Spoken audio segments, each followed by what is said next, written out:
hopes that Carson Palmer learned one thing from the Cardinals' win over the Packers Saturday night: to be less conservative in the first half. Quote, "We talked about this was a game where we picked a lot of shorter completions early instead of going for them like I normally do.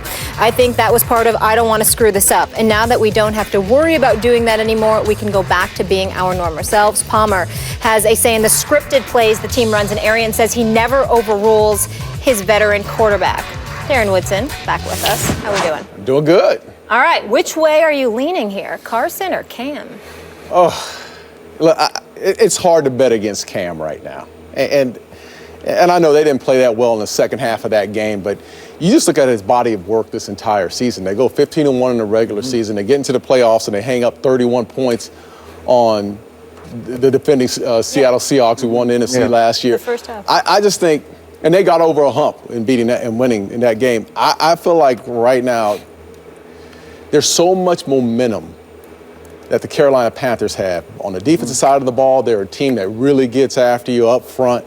Carson Palmer's going to have to run and get outside of the pockets. Bruce Arians is going to have to do some things where you get him outside of the pocket. They can't just let him sit there. And then on that offensive side of the ball, I think they're one of the most physical teams in the league. They run the ball consistently at you, convert on third down. Cam is huge on third and short. Right now, if I'm looking at these two teams, and just based on what I saw last week, going into this game 3 weeks ago, if you would have told me about this matchup, I would have said the Arizona Cardinals because of their explosiveness to get the ball deep down the field. But going into this game with the confidence that I see in the Carolina Panthers, I like the Carolina Panthers simply because of what I see as far as the physical nature of that football team. Stephen A. Oh, gosh. I have to roll with Cam. I have to roll with Cam. I agree with Aaron in terms of the momentum. I mean, today is a very, very special day because I usually don't agree with a lot of what Darren Woodson says, being a former Cowboy that he is. So on this particular moment when he's sitting there and saying a couple of things, he's been on for 2 segments, and every word that he's uttered is absolutely correct. It's just an aberration for me on this show to experience this when it comes to Darren Woodson. However, I will say this. He's absolutely right. I think I look at Cam, I think about the momentum, I think about their defense, I think about Jonathan Stewart being able to run the football, even though Arizona's got the 7th-ranked defense and they rank 6th against the rush. Although it was just one big 61-yard run by Eddie Lacy, it's still 12 carries, 89 yards. I've got some trepidation about that with Arizona. They didn't seem to be the same juggernaut that I watched for most of this season. As far as I'm concerned, they've struggled the last 2 times we've seen them. They struggled against Green Bay this past weekend before, Larry Fitzgerald ultimately was able to save the day after hooking up with Carson Palmer. But then they got blown out prior to that by Seattle. So I look at Arizona as being a very, very good team, capable of making some noise until they run up against a team like this with that level of momentum favoring them seemingly on destiny's ride. Arizona doesn't strike me as the kind of team that I expect to roll into Carolina and make the necessary noise to advance to a Super Bowl. I expect this Arizona team to resemble the Arizona team that went up against Pittsburgh in Pittsburgh midway through the season, where they were running and rolling over folks, and then they just ran into the Steelers, and they didn't seem to be themselves. They're a very good team, exceptionally well coached. We all respect the hell out of Bruce Arians. We believe in him. We know Carson Palmer has had an MVP caliber season, but I think for anybody to offset the momentum that Carolina is bringing to the table, it has to be somebody with Russell Wilson's ability to be that dual threat, somebody that can beat you with his legs, not just his arm.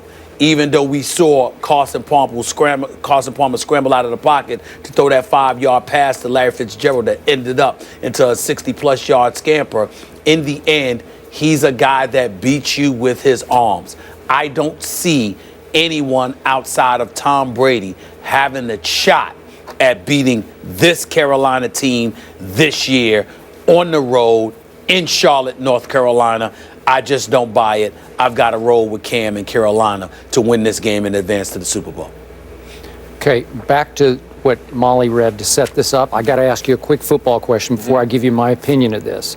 So Bruce Arians is telling USA Today I let my quarterback pick the first 15 plays of every game. Now, we know about the old Bill Walsh Memorial script plays, 15 plays. It's kind of a West Coast offense kind of a thing. Andy Reid does the same. Exactly. And I've never understood it. I've asked several coordinators, how do you make it work? Because what if after 2 plays you have 3rd and inches and you've called a bomb or whatever, like some go route play? Well, then how do you? We adjust on the fly. Exactly. Well, yeah, right. Okay. Right. All right. But I was amazed that he would let Carson Palmer pick his plays, and then he sat back before this game Saturday night and said, well, you picked all the conservative ones. You're going low risk here to start this game. And so I'm looking at the first half. Carson Palmer goes 8 of 14 for 74 yards, which is not what he does. Right. So he was right about this. And I know I was tweeting during the game, Larry Fitzgerald looked like the only Cardinal who was playing to win as opposed to not losing a game they were all, they were obviously supposed to win at home against Green Bay.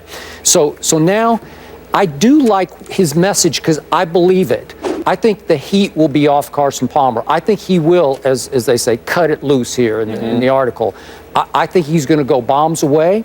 And I got to tell you, I got shook up watching the second half. I hear everything both of you just said, and basically I agree with it. But then we went from 31-0 to Russell Wilson bombs away, just terrorizing that poor kid, Robert McClain, UConn product. But they're down 3 corners now. We talked about the loss of Charles Tillman. You said, well, they're a zone team, okay. But still, you've lost so many corners. Now you're having to try to cover for, and it was like Where's Waldo that Russell Wilson was playing. He's just looking for that Robert McClain. Okay, I got him here. If I can get Baldwin on him, if I get Curse on him, I'm going there, or Lockett on him. He got Lockett in the corner in the end zone. Okay, that's an Achilles heel, I think. Absolutely. And listen, is there a better deep thrower in pro football than Carson Palmer? I don't think there is. No, there's not, but you're going to have time. You got to have some time. And when I've looked at Carson Palmer, and I don't know the stats of what he looks like the last 2 games. I can just play the eye test and watch what I see on film. Yeah. On film, he does not look like the Carson Palmer that we saw the entire season, the last 2 games. Okay. Against Seattle was one of his worst games by far. Did they care? They probably didn't care, know. but at the same time, you still want to put a good product out there going into the playoffs, and I didn't see that with Carson. In the playoff game in that first half, actually for 3 quarters. I agree with you. Against a team in the Green Packers who give up a ton of yards in the secondary. Right. They didn't look like themselves, nor did Carson play up to what he threw 2 picks in the second half. Yeah. He struggled. So going on the road to Carolina with that pass rush and that defense and Luke Kuechly and Thomas Davis, they're going to make it a game where you're going to have to throw the ball down the field. Carson Palmer has to come through today, this weekend. He has to have a big game, and that offensive line has to find a way to protect him long enough to get John Brown deep down the field, J.J. Nelson, Floyd, those deep passes down the field. If they don't, it's going to be a long day because they're not a team that can consistently run the football. I could see some points scored in this game. Yeah. Could you? I can. Yeah. I can. Higher scoring. Yeah. Okay. And I think, you know what? Let's not underestimate Cam in that team. They're going to put some points up. Sure. Without Tyrann Mathieu in that secondary, they're a totally different defense in that secondary. I think Cam will put some points up as well. No question. And Cam won't have Jared Allen on his side, it appears, with a broken foot, we just found out.